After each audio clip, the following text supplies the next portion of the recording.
Y'all, welcome to the next episode of How Creators Make Money. Today, we're interviewing our friend Chris Do, who has been making content since the beginning of social media, and now he's a multi-million-dollar creator. And for the first part of this episode, we're going to dive into brand deals, how he negotiates brand deals such as making $150,000 in just 3 days of work. Second half, we're talking about unconventional ways to make money and business models for knowledge creators and spicy ways to make monies. You'll want to listen to the end, so hope y'all enjoy and buckle up, fasten your seatbelts, and prepare to be blown away. Awesome. Welcome so much, Chris. We're happy to have you on. You've been a legendary graphic designer turned agency founder, and now you're teaching like a billion students how to make money, creativity with the future. I've personally been following your YouTube channel for years.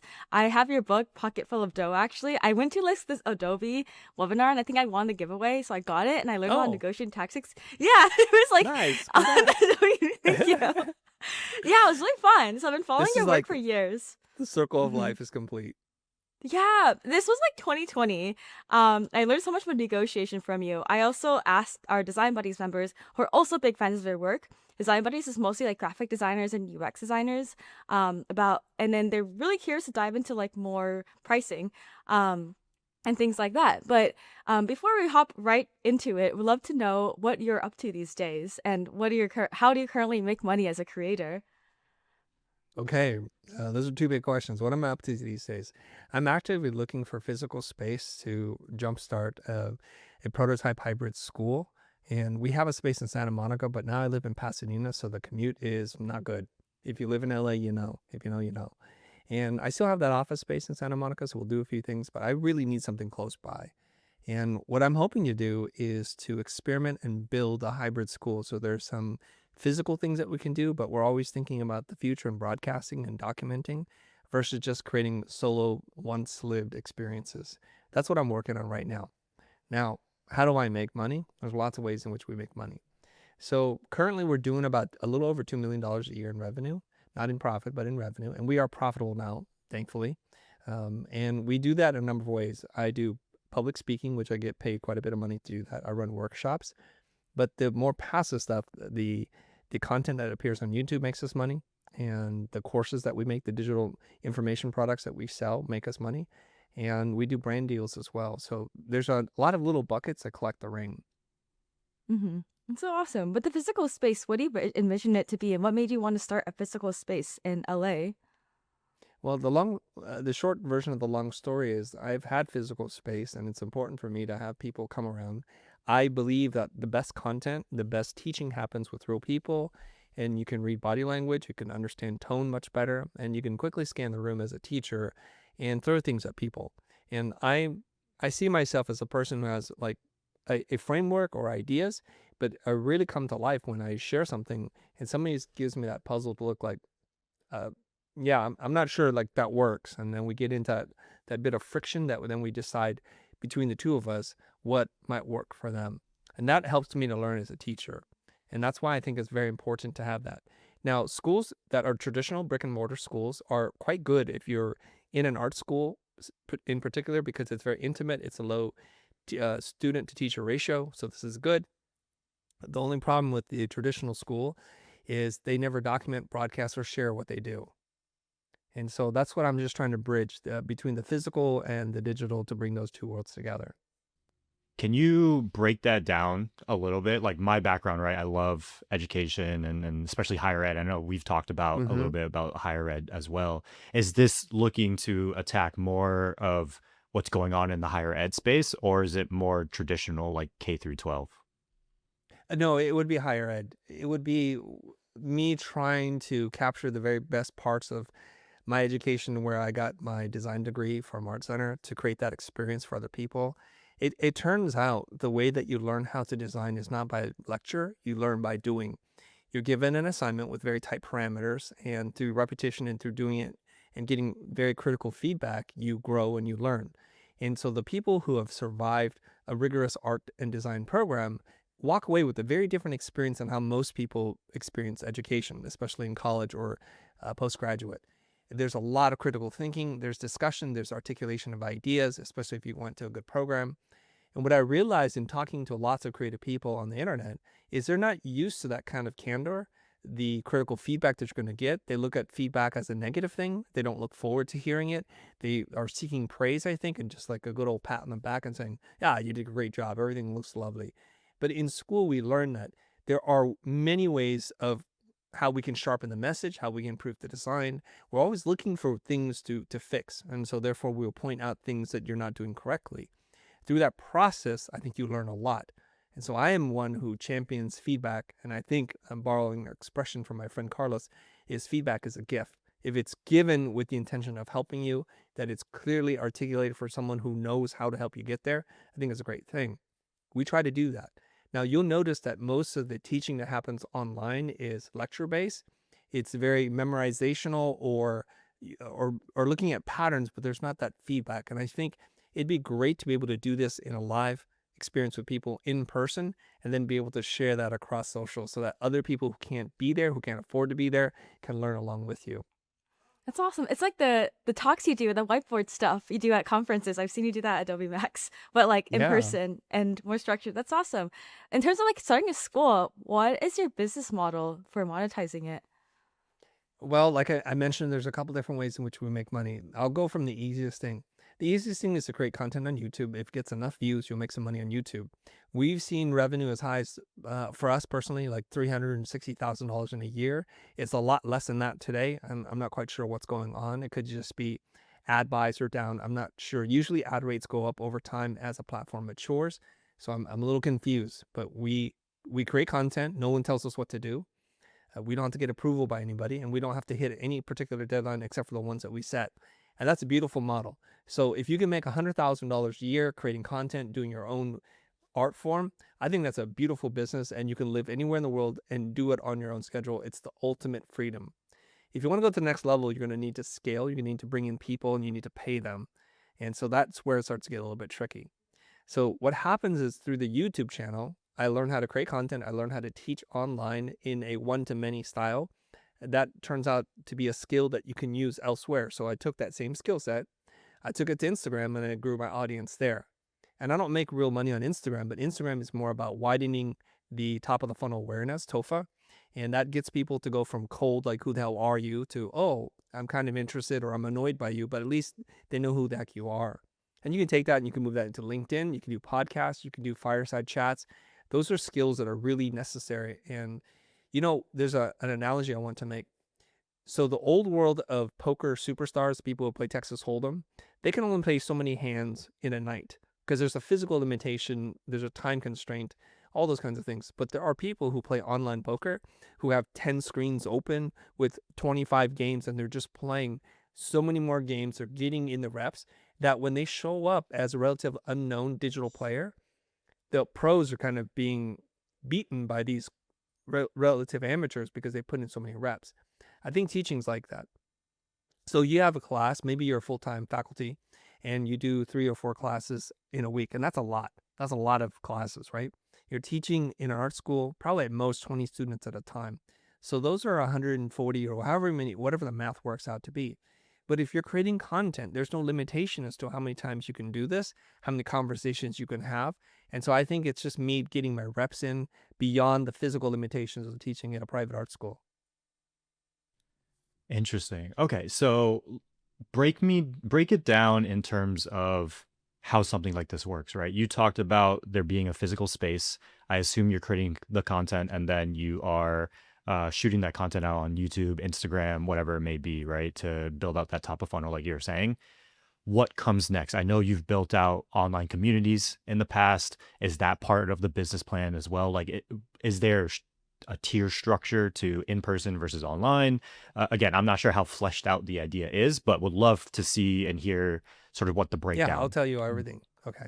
So I'll go from lowest hanging fruit again. So you create content on YouTube. YouTube has a program now where you can create a course, and they'll take some kind of rev share model with you. They take a lot. I'm not going to fool you on that part. But then they also do a lot. You don't have to do a lot of extra. You can use teasers to promote your courses, and this is how most traditional online courses are structured, but you can do it all on the same platform. So you don't have to push them somewhere else, which removes a lot of the friction.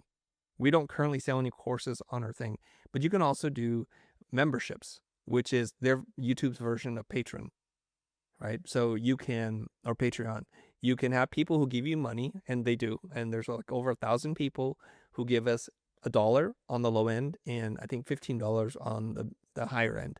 So they're giving us $15 a month to get access to things, and that's starting to generate real money. So we can get enough of those people. Like we have 2.7 million subscribers on YouTube.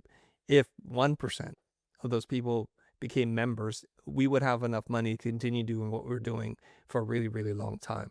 So I like that. The next evolution to this is to actually launch a course.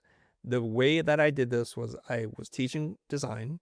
People became interested in design on YouTube about typography. I launched a course. I think the initial course was $99, and we sold it on a pre-launch price of, I think, $49 or $79. It's relatively cheap. I knew the price was always going to go up, so that was the cheapest price it was ever going to be. So with that, we used YouTube, we announced, we talked about this thing, and what people did was they paid the pre-release price to learn with us in real time. So each week I would record the next lesson, and we would do the work together, and there was a conversation. It's a beautiful thing. That course has not gone on to make more than $1 million. So that's the next level. And as your audience grows and you're able to build a community, naturally brand deals offer those kind of offers come up. And so the largest brand deal I've ever done was with a large consumer electronics company. And I've done this multiple times. It was for, I think, 120 or 140 grand. I can't remember, but it was a lot of money. And for that, it was the least amount of work I've ever done because it's using your phone, you shoot, and you edit. So maybe 3 days of work. That's a pretty good return on investment, I think. What was the deliverable of the? That's like the It was fast. shockingly simple. Grace, I'll tell you right now. So it was me producing what did I do? I think an Instagram reel. And I think I did some static posts, and there was an email blast, and I think that was it. How did you? Yeah, that's a lot. Like $100,000 in 3 days. That's like a lot of people's yearly salaries. How did you Yeah. get to that number? Well, luckily for me, we create content, and it's business-oriented content, so it attracts a certain audience, and we have a great relationship. And over the last 10 years in which I've been doing this, I hope no one thinks I'm a scammer. I've been here. I keep showing up.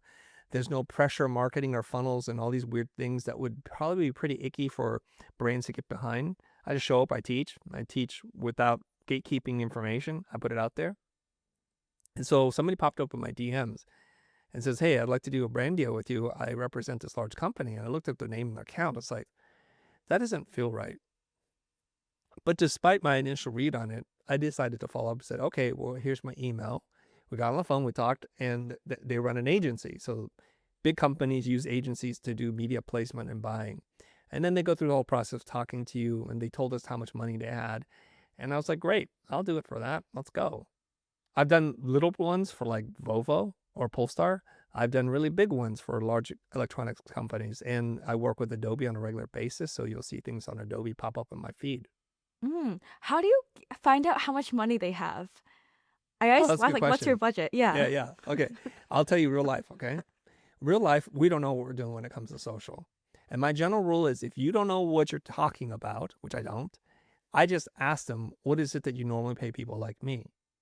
Okay. And if you know what you're talking about, then you should say, well, to do this, it must be this price because you're going to anchor them.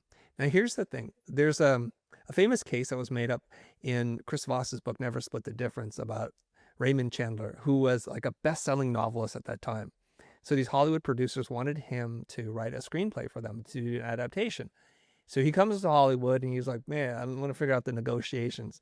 I don't remember the exact number, but at that time, remember, this is many, many years ago. He was like, I'm not going to accept anything less than $800 a day. And it was a lot of money for him. And the two producers had looked at each other and said, Raymond, we're going to hire you an agent to represent you because you're not asking for enough money. And the reason why they said that was because they didn't want to take advantage of him, knowing very well as soon as he got into the industry, he would find out that they kind of ripped him off by his own doing, by the way, right? So they got him an attorney, and that attorney represented him and negotiated a way better amount because Raymond did not know what he was doing. That's a classic example. In a case like this, I remember talking to my business manager, what should we ask for? And I think we were thinking of a really low number because we're like, well, this social thing, who's really paying any real money for this? But as always, I know what I'm doing when it comes to negotiation. So I told my business manager, don't say anything. I'll do this part. So we get to the part about the money. And if you use this exact phrase, honest people with integrity will answer it honestly. You ask, how much do you typically pay people like me to do work like this? So if they lowball it, they're not being honest. I'm not asking, I'm asking them, what have they paid in the past for people like me? So that's when they said something like 120 or 140. Can't remember. Let's just say it's 120. They're like 120 grand. Is that enough money? And I was like about to fall off my chair, but I was like, yeah, I think we can work with that amount of money. I think we can do something. And she said to me, and she was great, she said, if you need more, you let us know. This is where I caution people, don't get greedy. I was thinking of a number much lower than that. Much, much lower than that. And when she said that, I wouldn't even want to I'm going to go for the kill. See, this is why sometimes creative people get a bad rap, because they're just greedy. They told you a number that's higher than you could have ever asked for, and then you go for even more, the jugular, and then you can't deliver, and they walk away thinking, why do we ever pay that person that much money? So I know what it's like to work with clients. I want to make sure that they feel they get more value than what they pay, because when they do, they're more likely to come back, and then tell other people. I'm not looking for the right now fit. I'm looking for a long-term relationship. And I'm hoping that people who have worked with me in the past, who've given me money, that they feel this way. Yeah, it's so interesting when I feel like when you talk to someone who really understands business, right? Their perspective is very different, especially Right. in scenarios like this, right? Because Yeah. I'm very much like you, where I would much rather take the brand and be able to work with the same brand for years upon years upon years on end, which we've seen that you've done in the past, right? Just with your track record, rather than just trying to go for the kill and getting a big one hit. And who knows if they ever come back around for a second, third, fourth, fifth time, right? Um, with that being said, I think a lot of people will hear the 150K and they'll be like, oh my God, like that's incredible. That's amazing. But there's no way that I could ever charge something like that. And I think for the average creator, that's probably true, right? So I want you to take a little step back, right? And just imagine you're at 10,000 followers or 15,000 followers, right? I think one of your best skills, at least from what I've done research wise, is your ability to pivot and test in a less risky way. How would you go about testing different ways to make money as a like micro creator? Because I think a lot of people don't know how to do that correctly, but you've proven in your past of being able to transition from agency to personal brand, and then now you're looking at even in-person type of things with the school that you're looking to build out. Like, Yeah. how do you think about testing when it comes to that stuff, Okay. and how can someone who's just getting started think? What's the result that I want? I'll design the test for the result. You have to give me the result. Let's just say 50 grand, right? Because I think for the average creator, 50 grand would be amazing if they're Like a working brand deal, or you want to launch a course or a community? anything. Yeah, like Oh, you right. got to Let give me one of those. Very different well, strategies. I want you to think about it from the lens of you're a creator, you got 10 to 15 grand, right? Or 10 to 15,000 followers. Okay, what should I do next to make some money? Yeah, you've got zero Okay, idea I how got to that. monetize, Okay. and like All right. you're trying to test out different things. Okay, I'm going to answer this question, but times are changing right now. So what I say might not even be relevant, but I'm going to tell you what I know has worked in the past. And I'll tell you why times are changing really quickly. If you have 10 to 15,000 followers, the first thing you need to do is to see how loyal those followers are, because only a small percentage of them are. If you happen to be an amazing creator and you have 90% stickiness with the 10,000 followers, you have a very powerful audience. That's not usually the case. You have a lot of casual people who dip in and out. So what you want to do is you want to say, I'm looking for a number of people under 10 to participate in a prototype beta program that I've got. It's going to be for like $25, and it's going to cost much more than that, but I just need 10 people to do this course with me. I'm going to teach you X, Y, and Z. And it's only going to be for 90 minutes or so. So you don't put too much pressure on yourself. The price point needs to be relatively low. The time commitment needs to be relatively low, and for good reason, to protect you from yourself. Because you make a high price point and a large kind of learning experience, you will go overboard and you produce something nobody wants. So what you need to do is you need to come up with a good title, and the title needs to be intuitive. It needs to be SEO friendly. Don't get too clever with like some crazy title no one's looking for. And then you have a price point and offer. So you just knock out a sales page if you need to. But basically within your audience should be 10 people out of the 10,000 that would be willing to do this thing with you.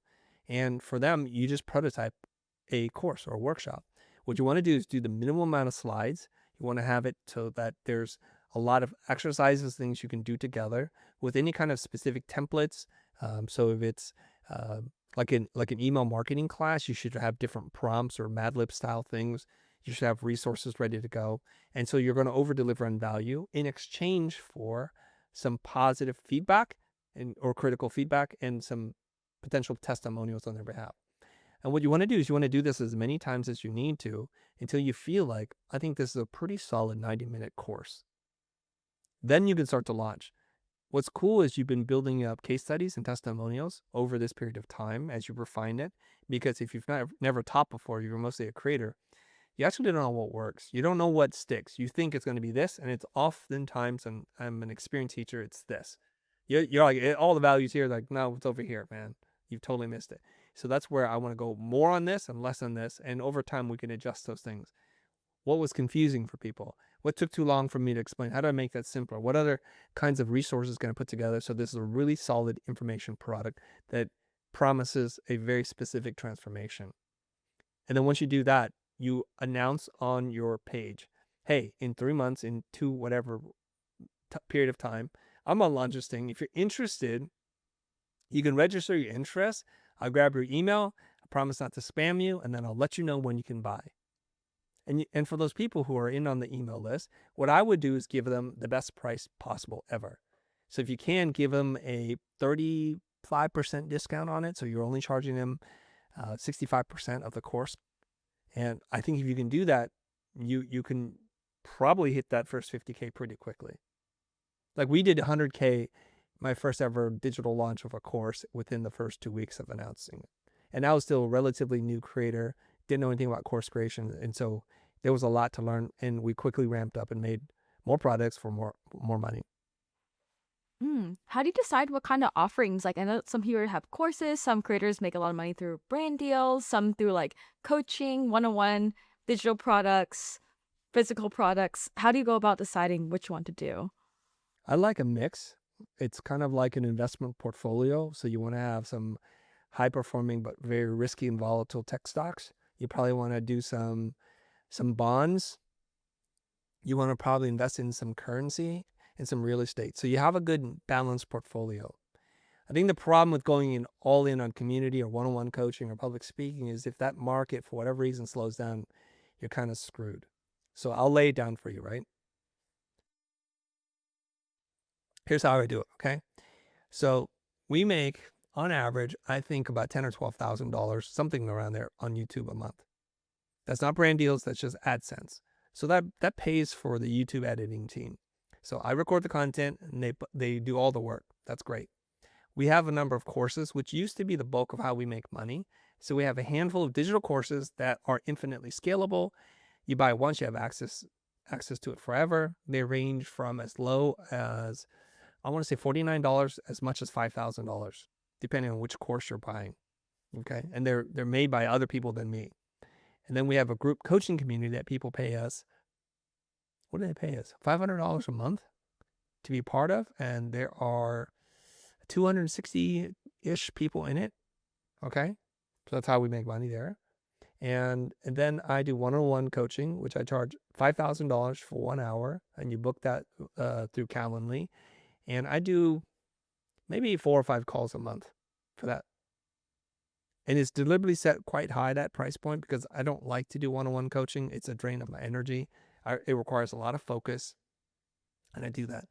Then I have this very special tier. There are literally one client that's in this program. It's called Brand Lab. And they paid me $100,000 for a year's worth of coaching. Okay. There's some work that I'm going to do with them, like designing some brand assets for them to work with, but it's to help them grow their personal brand. And then I do public speaking, and my typical rate is $30,000 to speak, or if I'm doing workshops, it's $30,000 a day.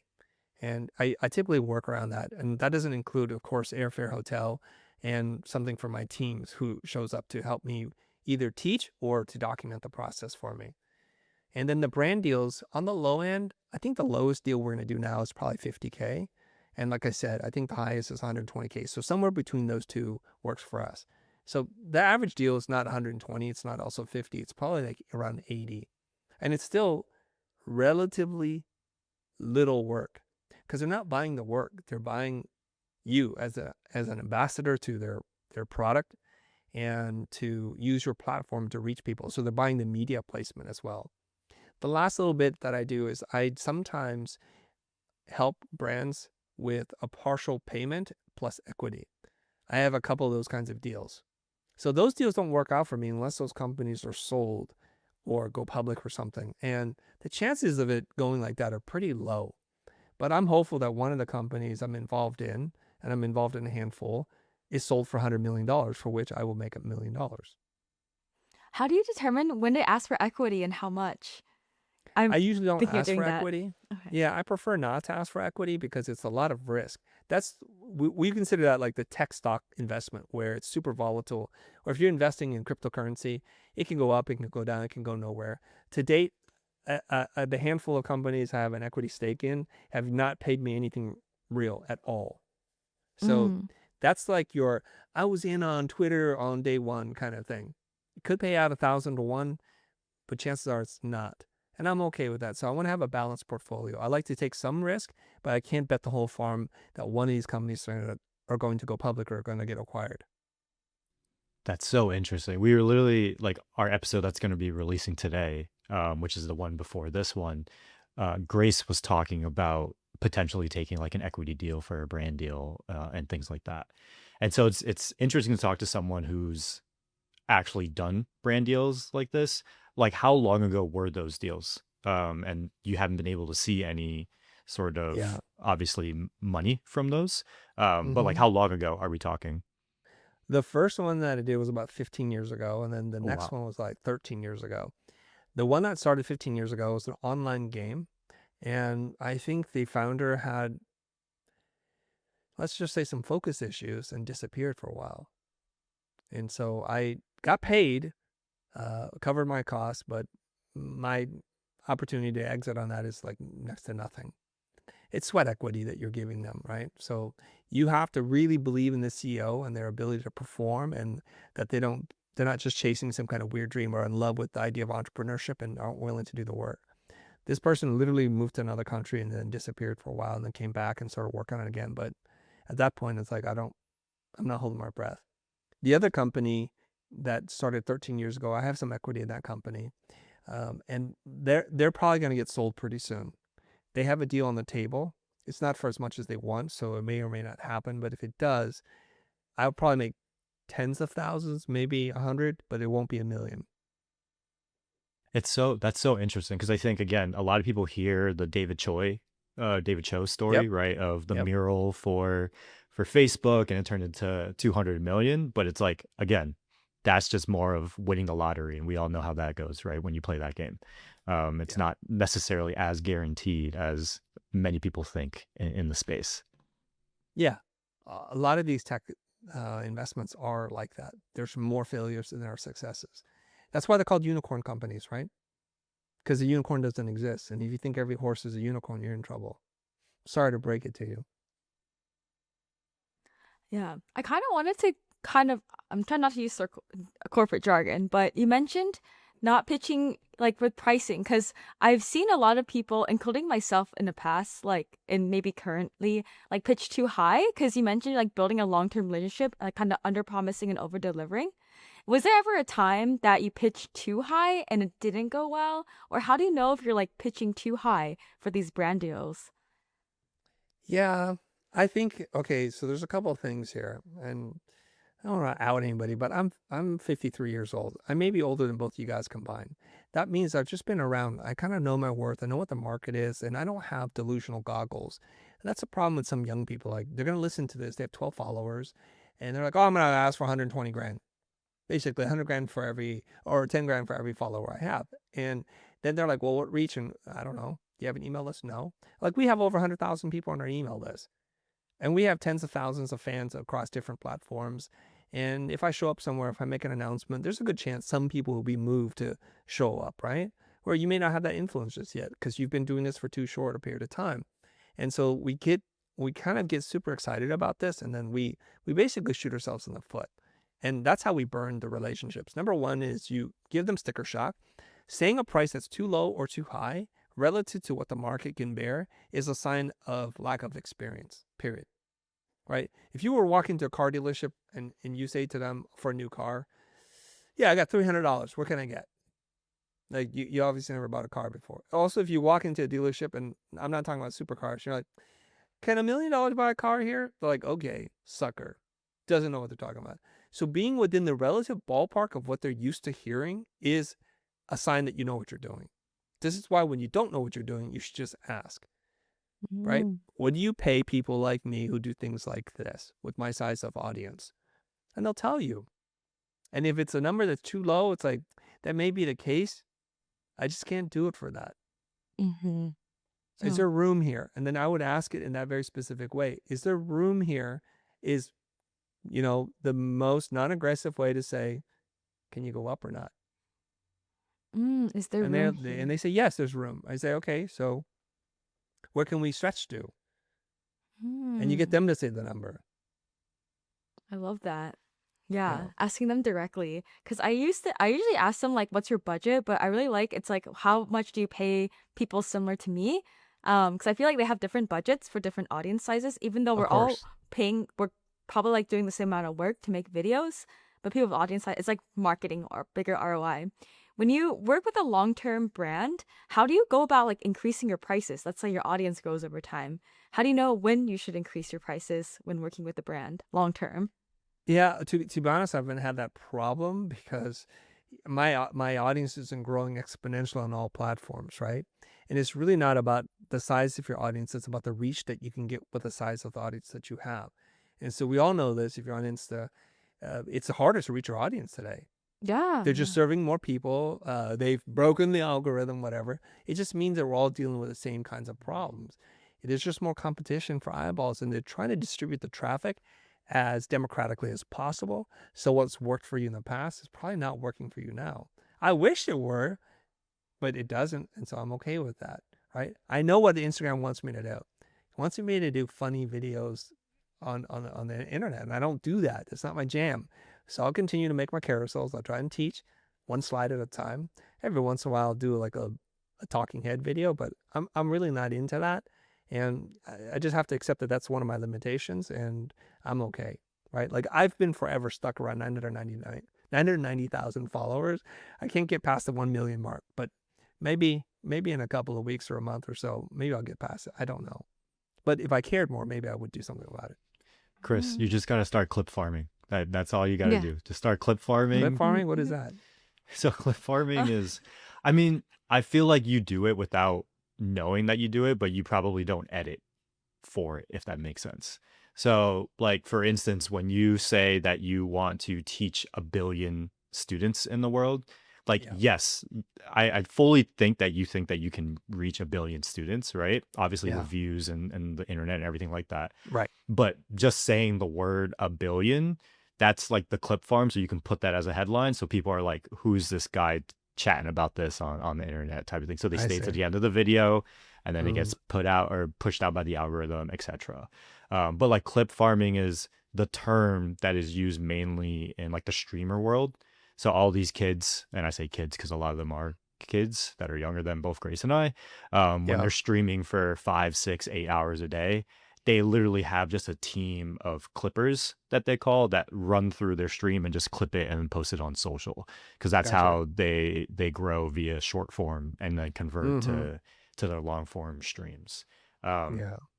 But I think we spend a lot of time on brand deals, things like that. I think that is amazing, some of the advice that you shared, Chris. But the question that I have is, right now, are there any business models or things that you are obsessing over right now? Yeah. Okay. So why did I say earlier making courses may or may not work for you? because we're drowning in a sea of information right now, all of us. And something that's happened in the last couple of years is the rise of the robots, the machine. AI is getting better exponentially, and what AI can do to teach you as an individual may surpass your ability to teach them as a human. And so we're moving away from this. So I was around a mastermind with a bunch of very successful marketers, and they're just saying what I've been feeling. High ticket courses are dead. High ticket courses are dead. Why? Why do you say High that? touch. What's that? Why do you say that? Because nobody can sell. So I recently had Ryan Dice, who wrote the book Scalable. He's an old school and OG marketer, and if you know marketing, you know the name Ryan Dice. And he told me from January to, I guess it was May when I talked to him, he said from January to May, he saw his course sales drop by 80%. So he made a big announcement on LinkedIn. He's like, I'm done with courses. We're phasing it out. We're not going to do this anymore. And we're ending it all. He's going all in on helping people with implementation via AI. That's his next move. Now, Ryan's been doing this for 20 plus years. And so when that guy moves, I think we need to pay attention. He seemingly is always a little bit ahead of what everyone else is doing. He was selling digital books before people even knew what digital books are, before not Audible. What is the ebook from Amazon? Kindle? Kendall. Is it Kindle? Yeah, before people were selling Kindle or ebooks, he was figuring it out. And he was doing funnel marketing. He was doing everything before everyone was doing it, like email marketing, everything. And so he's moving towards implementation, and we get that. And his observation, and I share this, which is lots of us will buy courses that we never open. Some of us will buy courses that we actually finish. Even fewer people will actually implement what you learned. That's the hardest thing. So if we get to the point of the greatest friction and we solve that problem with AI or with the team, a little bit of done for you, then it removes the tension point and we can get the transformation at once. So people don't buy courses. They're not even buying knowledge. They're buying transformation. So whatever you can do to remove the resistance or the tension that exists from where I am and where I want to be, you'll make money. So we're on the same path. We're creating an army of agents to do the things that we want you to be able to do, but we're doing it for you. So you don't have to figure it out. So we'll see how that goes. And I also think that in-person experiences, the high touch stuff, because I was saying high ticket is dead, but high touch is very much alive. That's why somebody's willing to pay me $100,000. That's why somebody's willing to pay me the $5,000, because they want my undivided attention. And if I can afford to give it to them, I will. When you say agents, like using AI to automate people's life? Something like that. So imagine that we built a robot, and each robot was trained to do one specific task, and you can chain the robots together, different robots. So for example, we have a sales agent. A person who listens to your sales calls and gives you a thorough breakdown of what you did right, what you did wrong, areas in which you're in and out of rapport, and what kind of questions you should have asked or words that were used that were not unpacked carefully. And it'll give you a score based on our system. So imagine if you had a sales coach that did that for you at an affordable price. So my idea is we would have a bank, and you would buy credits from the bank. So let's say $100 buys you 100 credits to keep things simple. And to use the sales robot coach, you would give it 20 credits. You'd pay it $20. And then it would then analyze your call and give you a detailed report about what you can do and things for you to improve. So it'd be like that. Another thing that people suffer with is positioning. What's my position? Like, what is my niche? And they can't answer that question. And I can't take them to the next level until they commit to a position in the marketplace. So the agent will ask you a series of questions, and it will check local information based on what you said, if the market's big enough, and if it's narrow enough based on how we teach it. And it'll say, well, you do this for this market and in this region, and the positioning statement sounds like this. It would do that for you. So it's removing a lot of the friction, helping you to get through that. We can do that for pretty much anything. If you know how to do it and a framework can be developed and you can guide it through the process, a robot can do it for you. So you would buy a credit for that, a credit for this, and you just re-up whatever you wanted to. What kind of robots are you building? Well, these are the robots Mm. we're building. Mm. These Makes little, sense. what I'm telling you is the kind of robots we're building. So Mm. I had my team build for me a list of 100 things that are the most common pain points that our customers continue to tell them. So I'll just develop a robot for each one of those things because I have that data and I know what our customers want. And then we have the brand so that, would you trust my robot? If you trust me, you'll trust my robot. If you don't trust me, then you won't. So it's like that. Hmm. What do you think is the first role, let's just say under a creator, right? Maybe editor, salesperson, whatever it may be, that is cooked when it comes to AI? What's the first role? Probably people who don't do any role that doesn't require any creativity or high level thinking. So social media manager is probably cooked because the robots will do that for you. I mean, because I got into, this is probably going to set some people on fire right now and say, I hate this guy. I'll just say it. There are lots of people who call themselves social media managers. They don't know how to write content. They don't know how to write hooks. They don't know how to do content farming. They don't know what thumbnails work or what kind of captions work. And they can't even grow an audience themselves. So what they do is they reach out to people, and you know who you are. They reach out to people like, oh, I'll be your social media manager. I'll help you get to these results. But what they're really doing is very clerical. We've scheduled some posts. We're just making sure that things are done on time. We're not doing the work. We're not advising you how to do better work. We're just doing the bare minimum management stuff. Or they'll say like, oh, we need to do a post on this because everyone else is doing it. Or let's do our own version of the ice bucket challenge. I'm like, what? And so I think people are coming to the realization as the market matures and there are better and more efficient tools to do this, that will probably go away. And you know how like you have people comment for you? I Mm. know a lot of high profile authors and quote unquote thought leaders and influencers, they don't read their own socials. They do not read any other socials. So what they do is they create a script of responses to possible questions. Anything that doesn't fit in that, they're told not to answer. That sounds like a job of a robot to me. Mm-hmm. Yeah, even some of these creators or big thought leaders that say that they respond to every question. Like I know people that are on their team that previously it was a person on their team responding, Yeah. which is just so interesting, right? Like, but this is the nature of the world that we play in. Not I don't think everything it has to is. be. You could just tell people. You don't I have I to lie about it. agree. I agree, but we all know the back end of some of these larger thought Yeah. leaders in our space. Yeah. And I will say for the record, I do respond to all of my own comments and DMs. So in case you get a message from me, people are like, that's not you. I'm like, it is. What do you want me to do? Mm-hmm. Yeah. That doesn't mean I always respond to them in a timely manner, because sometimes I'll pull out a message from like 6 months ago. I'm like, oh, this is surfacing now. Let me respond to this. Relatable. I heard a lot of high profile people also like buy views. Do they? It's a I dangerous heard. practice. It I would is. advise you not to do that. Yeah, never buy followers, never buy comments, never buy views. No.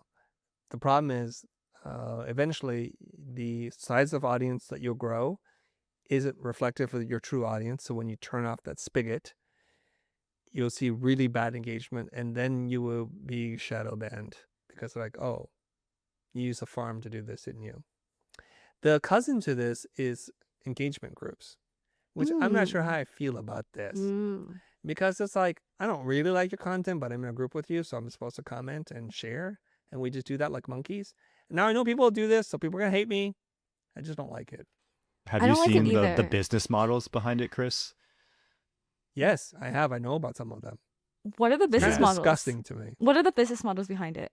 Justin, why don't you tell us one? I'll tell you the one I know about. Yeah, I mean, I don't know the like specifics, but I know of people who are in some of them, right? And I know some people have made a lot of money through them. But basically, what I've heard of is people, especially on LinkedIn, at least that's my knowledge of it, they'll go around, probably just honestly like an AI sales bot will just message a bunch of people on LinkedIn and say, hey, I'm starting up this LinkedIn engagement group. We've got 10, 15, 20 people in it, whatever it may be. It's going to be $5 a month, $10 a month, $25 a month, whatever that is that they want to charge. And then now you just stick all these 15, 20 people into a group chat, basically. Everyone just drops the post. And then you have to like, share, or comment, or whatever the requirements are. But then the person that's hosting it they're the one raking in, again, 10, 15, $25 a month. And they probably are running 5, 10, 20 of these engagement groups at once. Because again, it's not really that hard of a thing to run once you get people in, and you can probably automate a lot of it or just get a VA to send a lot of these messages out there. Yeah. The version I know is much higher end than that one, that there's a real influencer and they charge thousands of dollars, not tens of dollars. They charge thousands of dollars for you to join their group. Now, the way that this is structured is it's kind of a bit of a pyramid. So the top is the big influencer, and they have their core group of like, say, 7 or 8 people who have decent sized followings too. And they naturally follow and post and reshare their own content because it helps each other. It's kind of like a little secret pack that they do. And so what they're able to do is each one of these people, they pay up to the top person, and then they are able to then sell to their own groups. It's a little pyramid, and they can say like, I can help you grow. I'll let's just say, for example, I'll do your social content, I'll do your writing, I'll be a ghostwriter for you, and I can guarantee you'll grow to the size because the system works.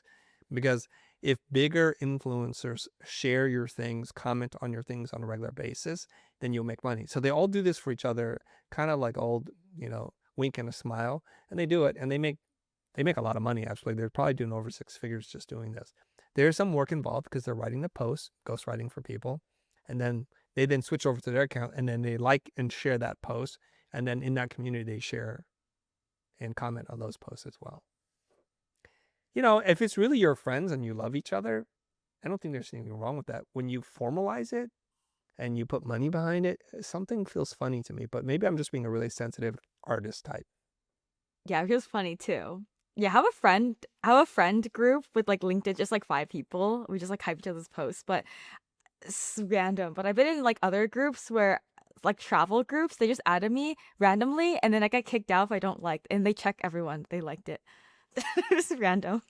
Yeah. I left because I was like, I don't have time to like all these random people's posts. Yeah.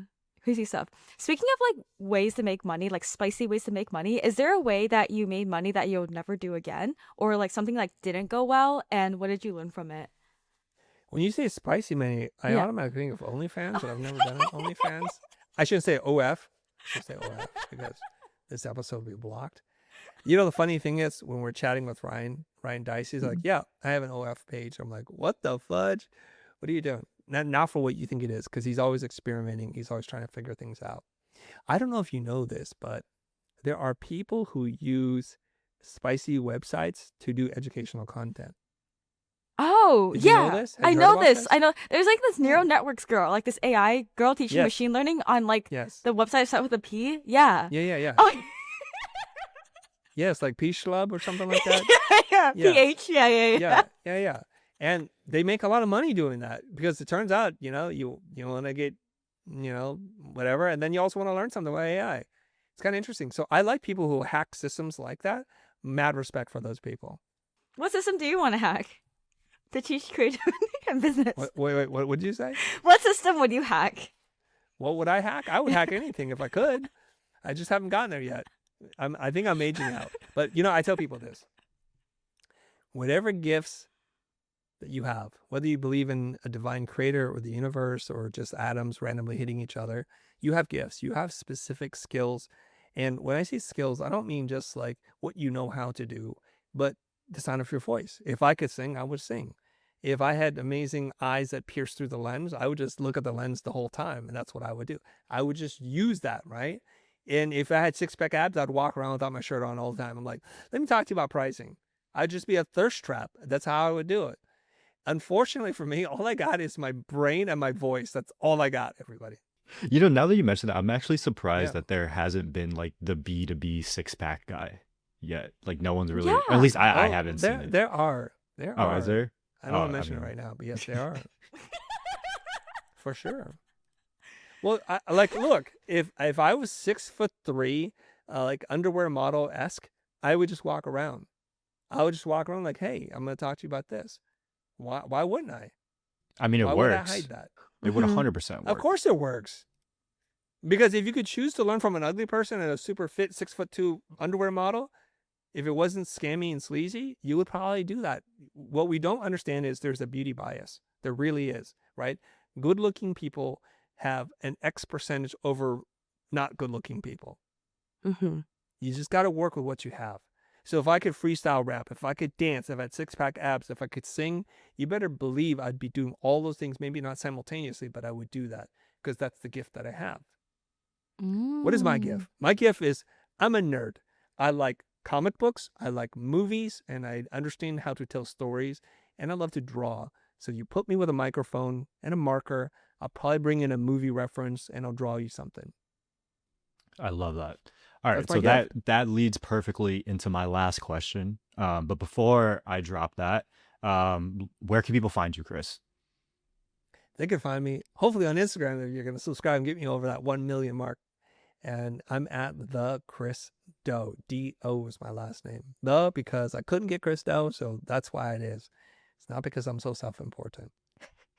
That also is an interesting market, the whole buying and selling Instagram handles and TikTok Yep. handles space. I've got some really crazy stories that I've heard in that, but that's a tangent for another day. Anyways, let's get Chris over that 1 million mark, A, but B, the question that I have is, let's imagine 100 years from now, right, Chris? Yeah. You're 150 years old. But Dang. you are laying I on made it. you've done everything, literally accomplished everything in the world that you've wanted to do. But you are laying on your deathbed, right? I want you to look across. You've got a wonderful library in the back, right, of you, and you pick out your autobiography. Imagine right now in this day of age, you flip to that chapter. What is that next chapter called for you? The title of the chapter? Yeah. Oh, you know what? I told you I was going to do like a movie comic book reference. It's like what happens when Thanos snaps. I'm going to take a break. If I've done everything that I needed to do, and now it's time to rest. And that's it. I'm content. And that's it. So the funny thing is people thought like once he got all the Infinity Stones and he snapped 50% of the universe's population out of existence that he was going to go on a mad quest for power. He goes, no, I'm done. It took a heavy toll on me. And it did it to save the world. And a strange way to save the world, but he did it. And then I rest. And I'm going to rest knowing that I left this planet, this life, this gift that I was given in a better way than I found it. That I enriched people's lives. I showed up for the people who showed up. And I helped them hopefully live a creative life full of fulfillment. And that they were not just merely surviving, they're thriving. And if I could do that, I've done my job. Whether it's one person or a billion people, it doesn't really matter. Amazing. I love that. Well, Chris, thank you so much for coming on to the show. And that's the pod. Appreciate y'all. Peace. Yeah, awesome. Thanks so much. We appreciate your time. Thank you.